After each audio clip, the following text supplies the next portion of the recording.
Many people, myself included, first played Rayman on the PlayStation. However, it was on the Jaguar where Rayman first landed in his limited limb goodness. It was perhaps one of my favourite games on that system. I loved the French-inspired art style, whimsical world, and the unique characters it contained. Not to mention, it had some solid 2D platforming action, and a perfect difficulty curve which made it one of the few games I can think of where it was a pleasure rather than a chore to complete. After becoming a huge sleeper hit that few people saw coming, it was no surprise to hear that Ubisoft were wanting to bring Rayman back with a sequel, and work began on a 2D follow-up for the PlayStation and Saturn. This was later scrapped as the developers wanted to take Rayman into the third dimension. There was a problem, however. With the franchise launching so well with the first game, Ubisoft were reluctant to risk ruining their red-hot new IP with a subpar offering when moving the game into 3D. After all, many games had tried to make the jump from 2D to 3D and failed miserably. It just wasn't worth the risk, and so the new 3D engine they had lined up for Rayman 2 was first used in Tonic Trouble to help iron out the niggles. This tactic really worked. Whilst Tonic Trouble received mixed reviews, there was enough time to iron out these issues for Rayman 2's release a few months later. And what a launch it was. The N64 always had awesome platform games. In fact, I believe it's the reason why so many great platformers were overlooked, as there are just so many perfect ones to choose from on the console.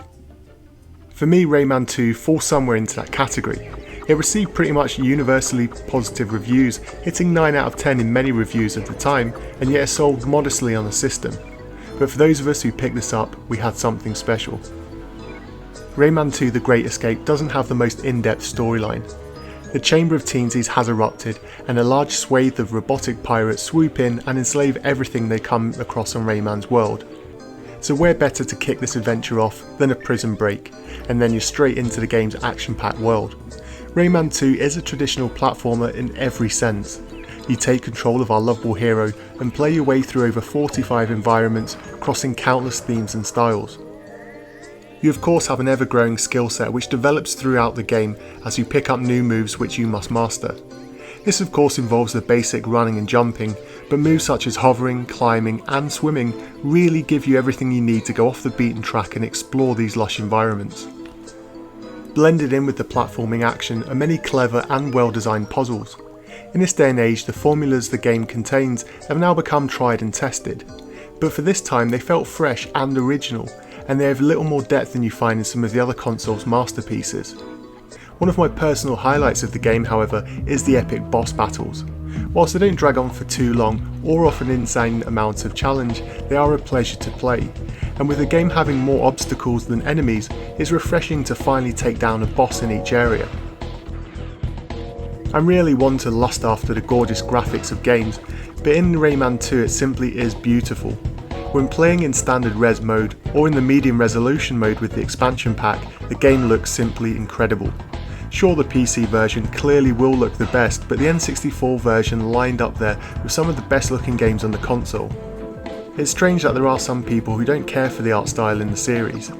In the same way that some people don't like anime, there will be some who aren't enthralled by the very European visual aspects. One thing that nobody can really fault though is the game's frame rate. It remains constant and solid throughout the entire experience. There are one or two instances where you may notice a few dropped frames, but as a whole it's fluid as anything else from Nintendo themselves.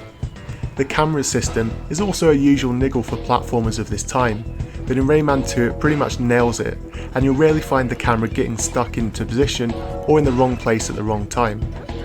It certainly helps as the game does have some pinpoint jumping sections, but thankfully nothing to frustrate or annoy you.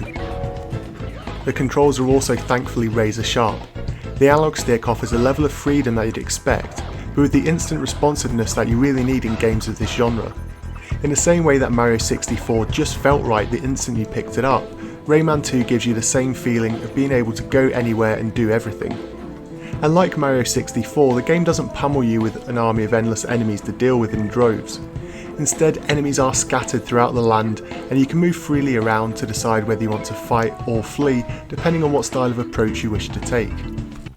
It really feels like it's an adventure you are making and creating with your own gameplay style, despite the fact there is a clear path to take to progress through the game. Perhaps the biggest criticism though of the game from reviewers of the time was from the musical score. If you played the newer Rayman games then you'll know just how perfect they sounded. In Rayman 2 many dislike the seemingly bland and unfitting music the game contained. There's nothing here that's as catchy or as memorable as games from Nintendo or Rare, but the game does contain a continental blend of organic, almost tribal beats and some strings thrown in. It's not quite like anything else you'll hear on the console, not in a bad way, but also not in a perfect way either. The effects however are crisp and clear and are very over the top to further bring to life this almost cartoon-like world. In the same vein as Rare, the characters mumble and jitter noises through the cutscenes. The game does have many cutscenes, of which at times they do break up the gameplay, but they do help to drive the story along and add a little more life into characters which otherwise may have been unmemorable. In the last 10 years of gaming, two of my all-time favourite and most played games are Rayman Origins and Legends.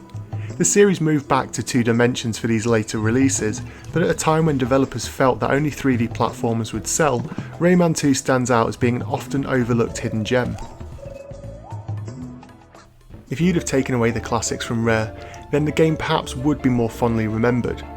These days though, when you've speedrun Banjo for the umpteenth time and collected the vast amounts of items in Donkey Kong 64, then you may want to give this game another look.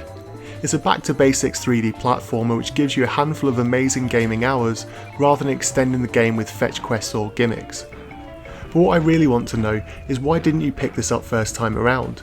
Did you see it as being just another 3D platformer to get lost amongst the seemingly endless releases on the console? Or did you pick this up from the positive reviews it received, wondering just why this game was going to be so special? As always, we'll be discussing the game in the comments section down below, and until next time.